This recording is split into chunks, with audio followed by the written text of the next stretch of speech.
voting meeting at the end of the month. And with that, we'll jump right into the agenda.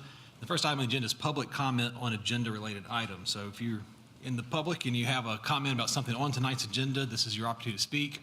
As you come forward to the podium, give us your name and address for the record, and keep your comments to 5 minutes. So with that, public comment on agenda-related items is open. Okay, seeing no one jumping out of their seats wishing to speak, I'm going to close the public comment on agenda-related items. We will move on to item 2, Edmonton State Bank Parking Addition, a site plan. Good evening, Commissioners. Charlie Pierre, Staff Planner. The owner and applicant is requesting approval of a site plan to relocate the existing ATM and construct a 10-space parking lot on a 0.19 acre lot that is zoned as CS, Commercial Services, located at 242 West Broadway. So let me just jog y'all's memory real quick. This site plan came to you guys about a year ago for approval for a alternative parking plan because they were over the maximum allowed parking and they want an exception to the surfacing of it. But that original plan included a full cross access to, I think this is the commercial strip center over here. That plan has since been revised and resubmitted to us to now cut off that access altogether. So staff thought this was a fairly significant change to the plan, which is why we are bringing it back to you guys. Thank you. All right. Do I have a representative for the applicant?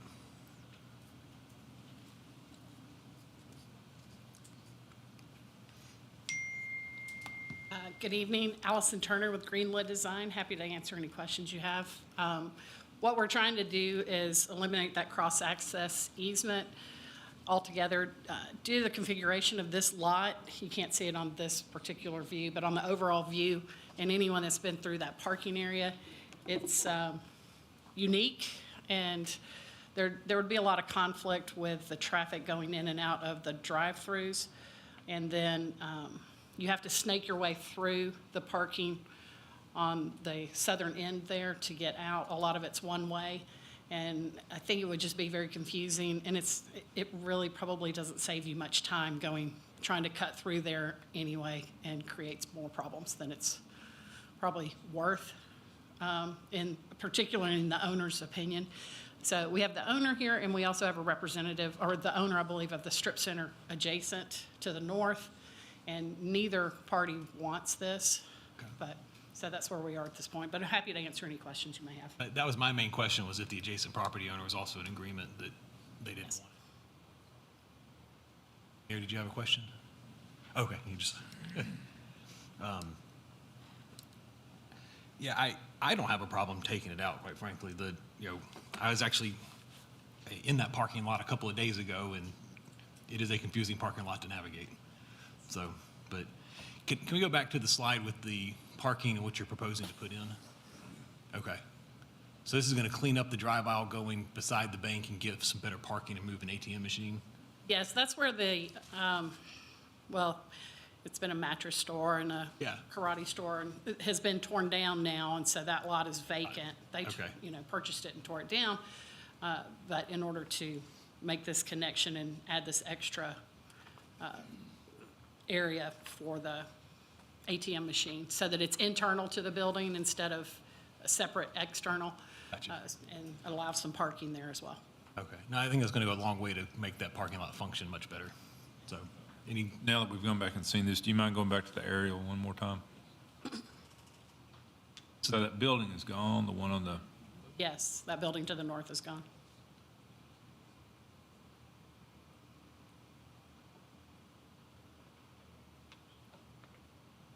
I remember when we did that cross-access, it was to help with that building, but if it's all getting absorbed in, there's no need for it anymore. I think it'll increase the flow of traffic through that area.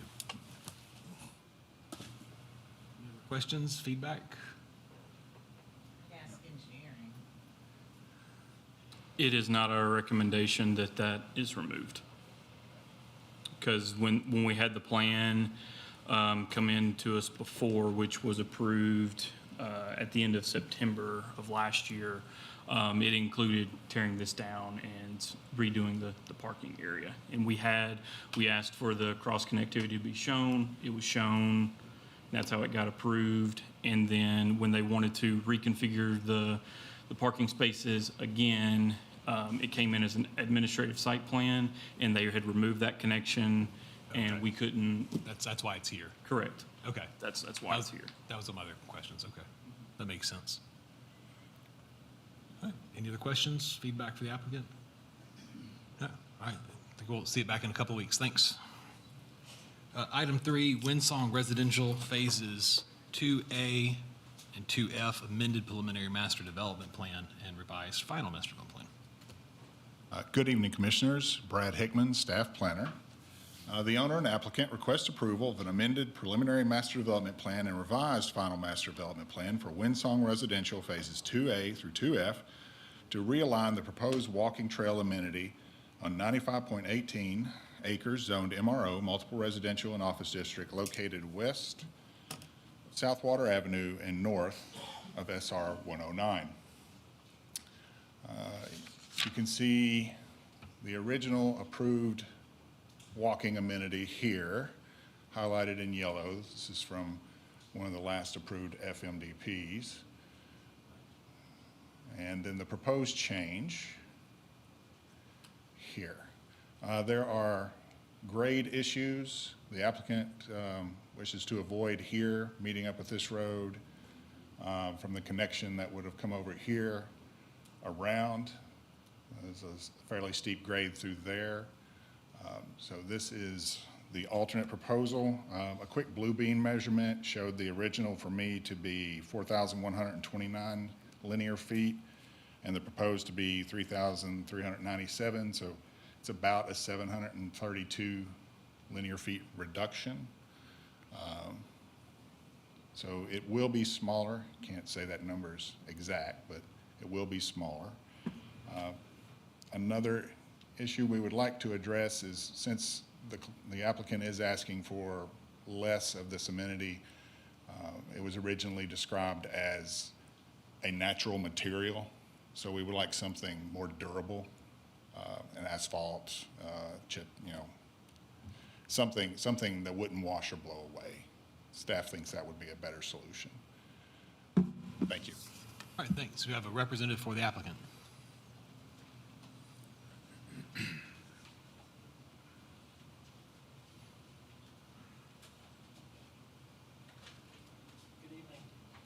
My name is Michael Natelli with Natelli Communities, and our family company is the developer of the residential portion of Windsong. And with your indulgence, I want to read quickly through some prepared remarks so that I don't forget some important facts about background and provide some context. So with your indulgence, Certainly. Greenway Walking Trail shown in the PMDP that was approved in May of 2019 proposed a natural surface path with minimal impact on existing vegetation and natural resources.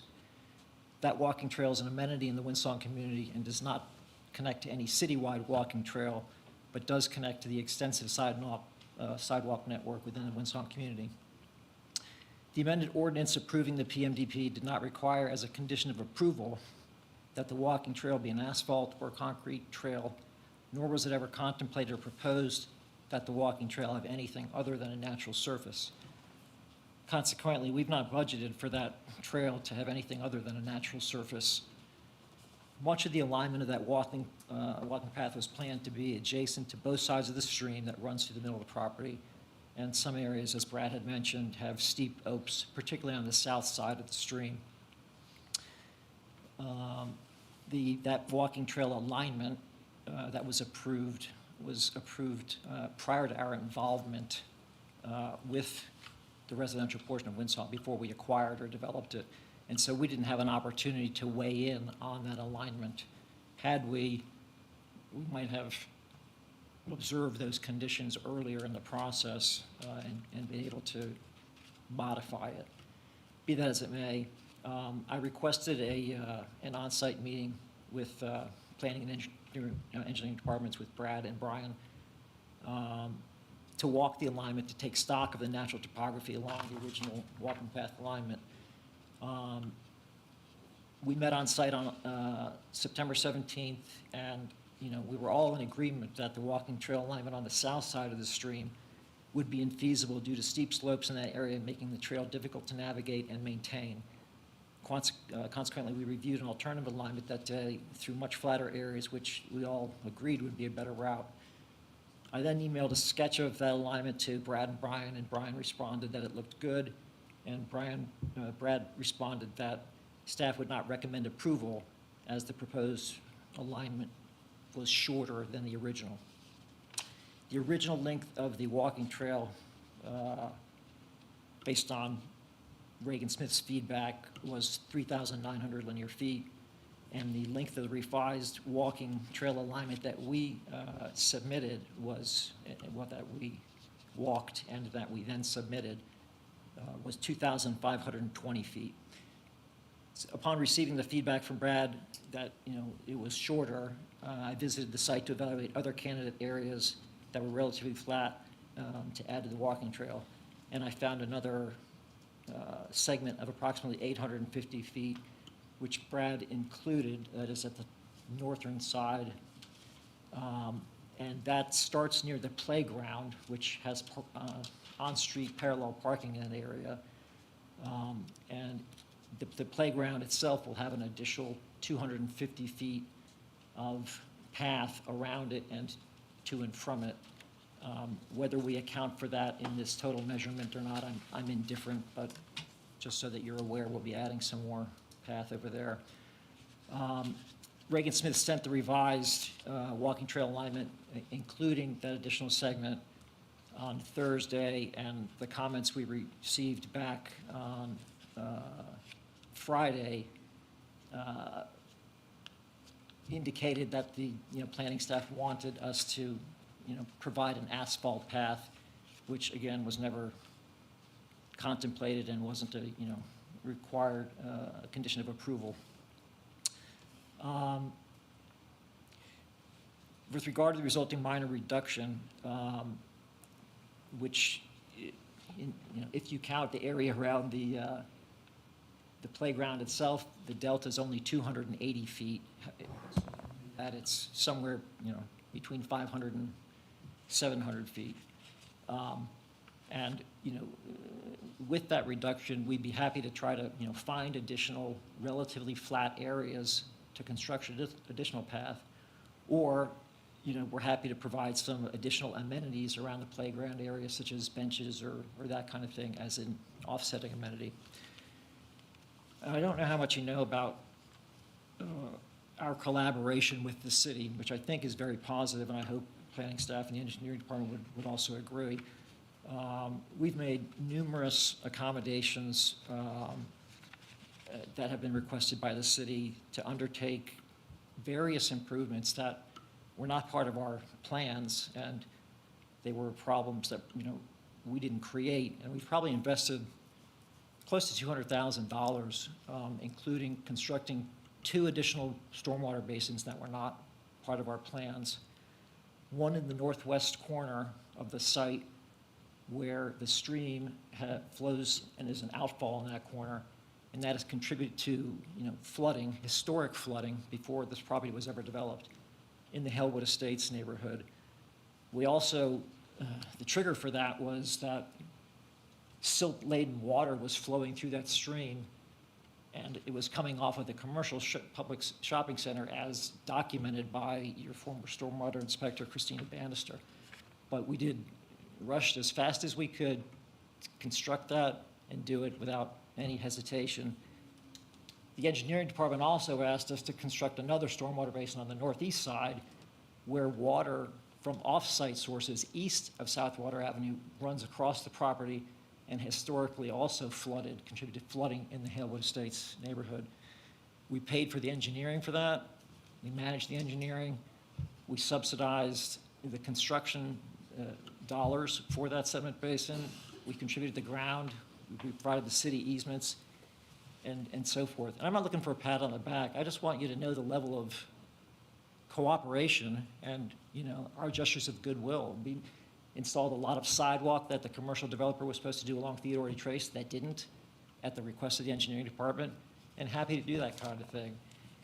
However, it feels like a little bit of a, respectfully, a punitive and, unfair situation that we're being requested to pave an asphalt trail that we never accounted for and was never required. So with that, I'll close by just adding that as a procedural matter, I'm hoping that our request is considered a minor plan amendment rather than a major plan amendment, since we're not asking for any increase in the number of units, we're not asking for change in the use, and we don't believe affecting the circulation within the community, which is provided by the approved network and extensive sidewalk network that connects to adjoining communities and to the shopping center. I appreciate your allowing me to speak to all of that. Absolutely. You might hang out in case we have some questions, though. Sure, I'd be happy to. So, I guess first for me, can you just define when you say a natural surface? What is that? What kind of, is Well- that grass, a mulch? What are you guys envisioning for that? It can be shortened grass, mowed shorter. It can be dirt. We were planning to do wood chips and mulch because we have to consider the impact on the HOA who's going to take this over. And when we create the HOA, we consider, what we're leaving them with them as obligations. And it's going to be very, very expensive to maintain if something else is used other than asphalt, which we don't, as I said. So we give that some thought, and, arborists are looking to lose wood chips, and seemingly there'd be an opportunity for the HOA to team up with local arborists to, who want to get rid of those wood chips, to replenish the path. And then the landscape maintenance company for Windsong would spray that path periodically to maintain weeds and that kind of thing. So that was our thinking. Okay. No, that helps. Anybody else have questions? No, my question was who's going to be maintaining the pathway? Yeah. Okay. So the HOA would be in there, they would have to maintain it. Oh, yeah, for sure, yeah. And they already know that, and they coordinate common area mowing and all that kind of thing, so. Well, I would like to say that I'm very familiar with this because I have done work with Mr. Natali. And matter of fact, our agent who works for me walked this site with engineering in him. So I will certainly be recusing myself when this comes to vote. The only thing I will tell you is that the topography of that area that he's deleting, don't try to put a path there. It doesn't work. And I think everybody's in agreement on that. So he's not just trying to get out of something. I think he's trying to replace it with other amenities to make up for the loss. And that's all I'll say about it. And I'll go on record as recusing myself when it comes time for a vote. I wanted to speak to planning's comments. So our initial version of what we saw did not include the additional Okay. lack of path. So the decrease was what prompted us to be like, okay, we completely understand the slope situation. Right. But can we improve this additionally since you're not doing as long of a path? Got it. So that's where the comment came from of additional, a material, we had concerns about things washing away, not being able to be kept up. It doesn't necessarily have to be asphalt, but we were just wanting to open up the discussion on what other materials would work and make it not a burden on the HOA, but also ensures that it will stay over time. That's where the discussion came from. So just some context. Okay, that makes sense. But it sounds like you guys are working hard to get as close to back to the original linear footage as possible, or as practical, I guess is probably the way to say it. So I think that's, yeah. We're happy to try to, find more area. That said, we're trying to find flat area, and this is one of the flatter sites that I encounter. But that said, there are still a lot of slope areas, and while it would have been nice to put it close to the stream for nature watching and that kind of thing, there are slopes there, and then to the extent any work is done, you're going to be putting silt in the stream. No, So all of that has to be considered. It is. But to Jillian's comment, I think certainly, as long, it needs to be something that's maintainable, it's not going to wash away so that the amenity stays in existence. I think that's probably the intent of the concern, is ensuring that what's constructed is able to function and be there long-term rather than just excuse me, something that's there during the construction that disappears. So to the major versus minor, just in my opinion, looking at it, I don't think this goes to a major. If you're not changing the road network, the city sidewalk network, this is a modification to an amenity. I don't think it hits that standard to be a major amendment. So, Just brought it up because I wasn't sure what yeah, no. his opinion was, so I was eager to hear. Yeah, Thank you. no, it's good. It's good to ask for an opinion. So, but I guess just my opinion. I mean, this was already approved as a natural surface trail. Maybe if you've got a little more detail when it comes back of kind of how you're going to do the materials would just be helpful for just information. But I think if you're trying to get as close to the original intent in the size and scope of the amenity, I have a hard time, saying that you lose the right to not have to put asphalt on it. I mean, that is a big expense. So, so I think probably just a better understanding of what, I don't know, even if you got just like an idea, it's colors, hey, we think these areas are going to be short in grass, we're going to have mulch over here, just something like that, just to give us a little bit more knowledge what the intent is. And I think we can work this out. Does anybody else have a question, or feel free to disagree with me too? I'm not the only one up there. I agree. Okay. I think we have a game plan.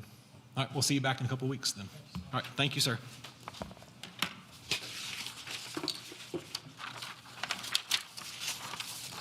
Okay, item 4 is Wawa Gallatin, Nashville Pike, amended preliminary master development plan.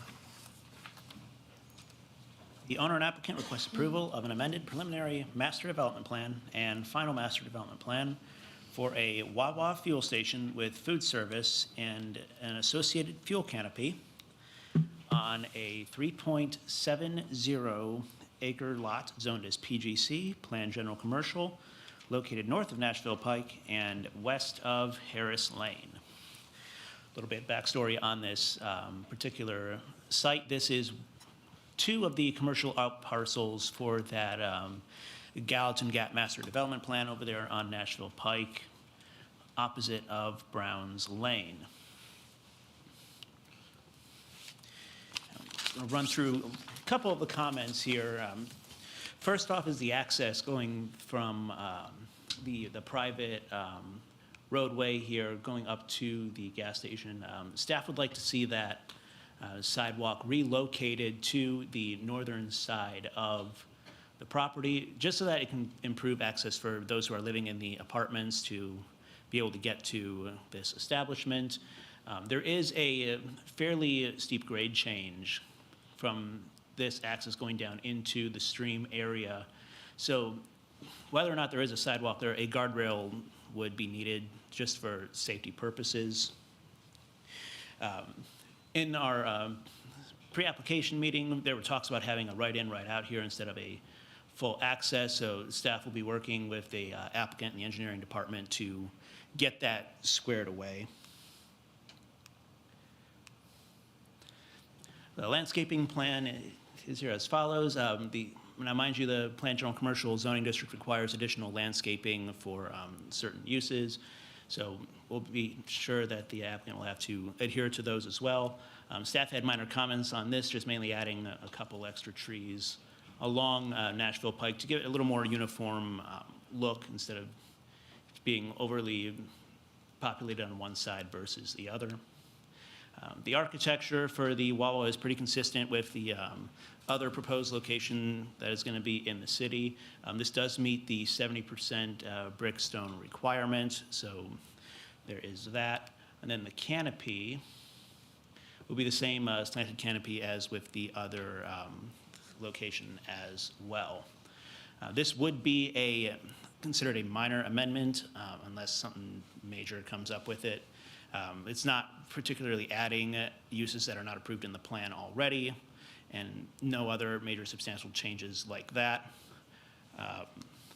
Lastly, on the lighting plan,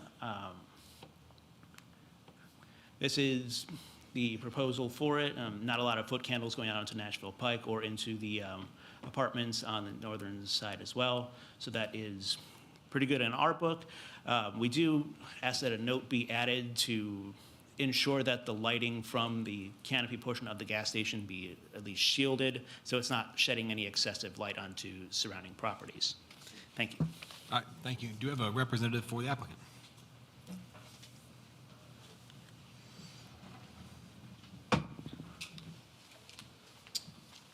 Hey, good evening, Landon Boggs with Kimley Horn. Sort of as Charlie said, the site's sort of been approved or has been planned for the while from the start of this process. And we've got a few things that we need to work out with engineering as far as coordinating stormwater. And then the only other item I would like to bring up is the access to the Ford property site. We understand that at one point, excuse me, it was requested that they install a cross-access easement and that the city would be coordinating that to get that added to the plat. Our client is under the understanding that they can't go on anybody else's property without an access easement being there. So we would just like to see that from the city side, if that's been done. Real quick, the preliminary master plan overall for the whole site shows this access. However, when this whole lot was platted off into its individual parcels, the access easement was not shown over here. This lot will have to be platted as one lot because the original plat shows two. So there is probably an opportunity to be able to work that easement out. Okay, engineering, you got a, Yeah, so we're still working with the adjacent Ford dealership. In 2014, on their site plan, it showed a 76-foot access easement across the entire frontage along Nashville Pike. And back when that site plan never got a plat, so that access easement was not recorded on any plat, nor was it recorded separately with the Sumner County Register's Office. So we're working with the Ford dealership to get that recorded. and this is one I do think the cross-access is a big deal with the access in the Nashville Pike coming from the Ford dealer and through this site to the signalized intersection, so. For sure. I'd really like to see that one get worked out. Because the city and TDOT would not allow a direct connection from this property to Nashville Pike. So having the direct connection through the existing Ford site is. Okay. Okay. That's the only concern I've got with it. Anybody else have any comments or feedback? Okay. All right, we'll see you back in a couple weeks then. Thank you. Item 5 is the Premier Academy of Gallatin Final Master Development Plan.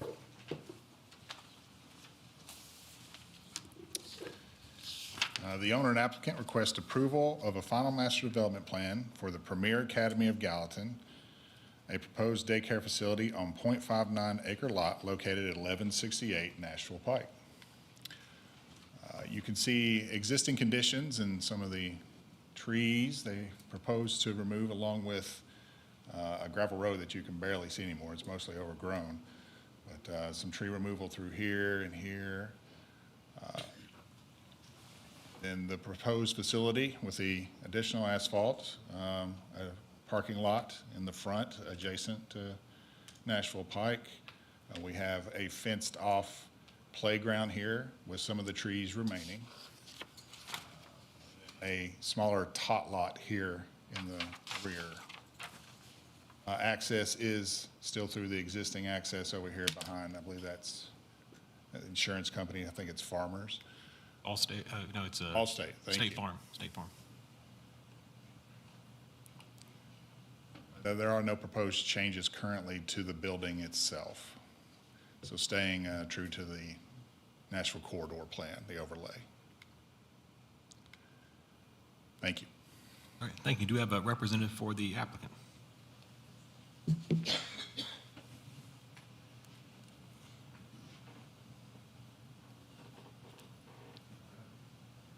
Jake Vincent with Reagan Smith, here to answer any questions you have. I guess the only question I have is, I don't know if staff, if it's something, getting access out of the back of the property straight into that alleyway that's back there, is that something y'all looked at, or did y'all talk about that? I know it's been several of those properties have had that done through there, so. That was something that we looked at and we had mentioned in the pre-app, but based on the survey that they got back to get the slope of the driveway. Okay. It was going to be. It's just not going to work. Correct. Okay, They preferred that. The Yeah. developer here we tried to do that, met with engineering a couple of times, but it's Okay. a So 5-6 not foot- feasible. Yeah, it's, Okay, that makes sense. No, I'll be honest, I'm kind of excited to see this one. That's a great spot for that use. So, we did have one exception. We got, one of the comments, planning comments was about the sod buffer yard, the 10-foot sod buffer yard on the west side.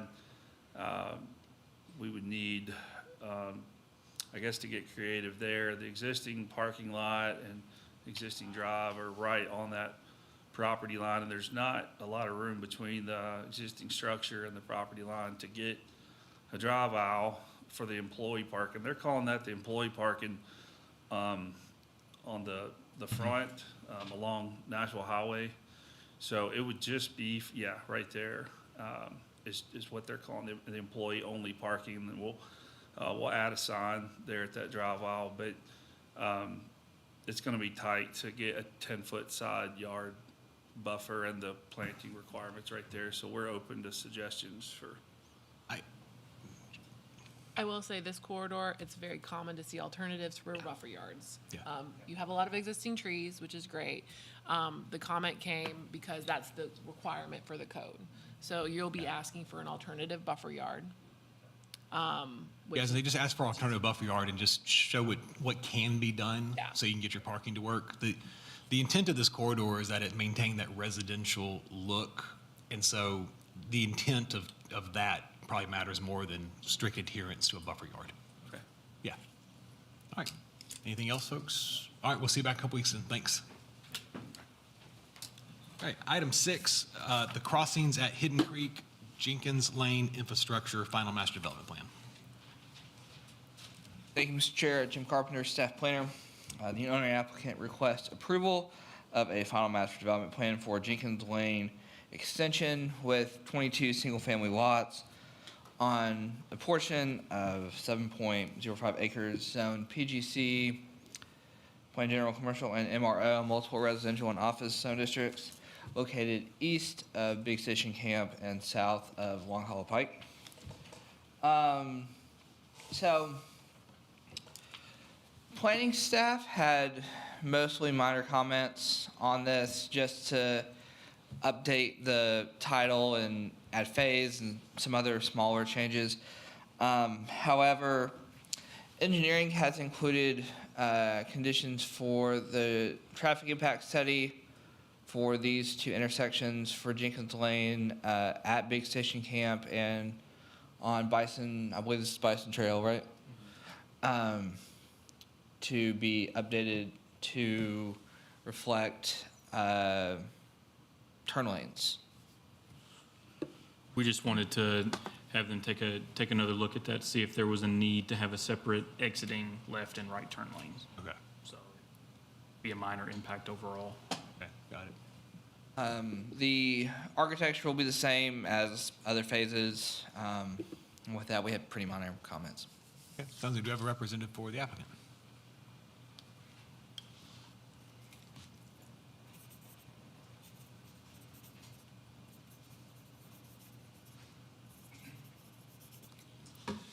Landon Allison with Kimley Horn. Yeah, happy to take any questions.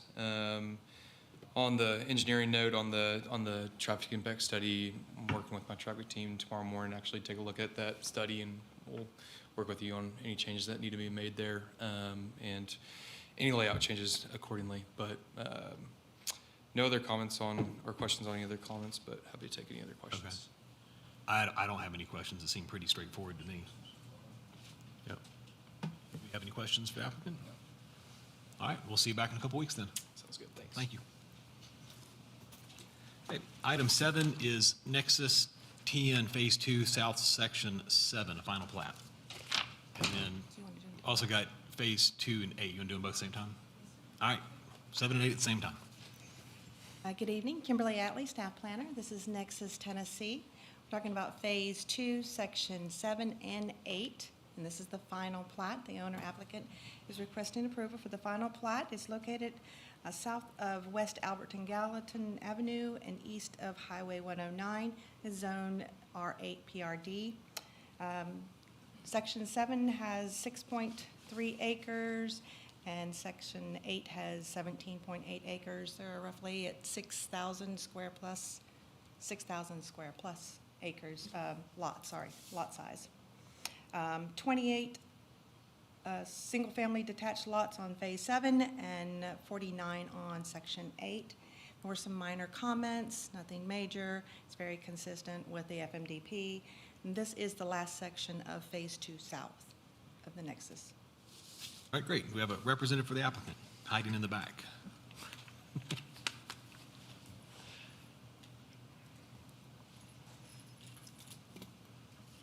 Good evening, Brad Snyder with CSDG. Nothing to comment on that, so just minor comments to address and just here for any questions. Thanks for having minor stuff. Any questions? Yeah, it's pretty routine stuff. Thanks for coming out tonight. Cool. All right. All right. And then item 9 is Tompkins Farm Phase 2B, a final plat. Sir, this is owner applicant is requesting a final plat for the Phase 2, Section B. This is the last section of the Tompkins Farms. It's located east of South Scottsville Pike and south of East Broadway. It's on 10.5 acres. It's zoned MRO. This one has 40 lots. It's a total of 87 lots for the entire section, but this is the last section of the Thompson Farm. Minor corrections. It's very consistent with the FMDP. Thanks. Do we have a representative for the applicant?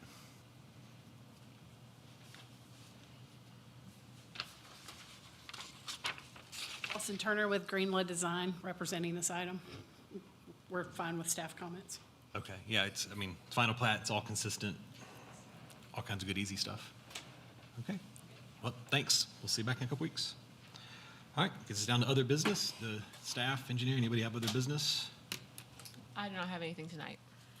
Okay. Well, I have something for you, though. So, it's a long time ago when Paige asked me to serve on the Planning Commission. I didn't know that I wanted to do it. And I've learned a lot. It's been a wonderful adventure. But back to the end of September, I did let her know that at the end of the year, I'm going to be stepping away from the Planning Commission and spending some more time with my family and doing some more traveling with the kids in college. So, but it's been a wonderful honor, and the work we've done in Gallatin's been great.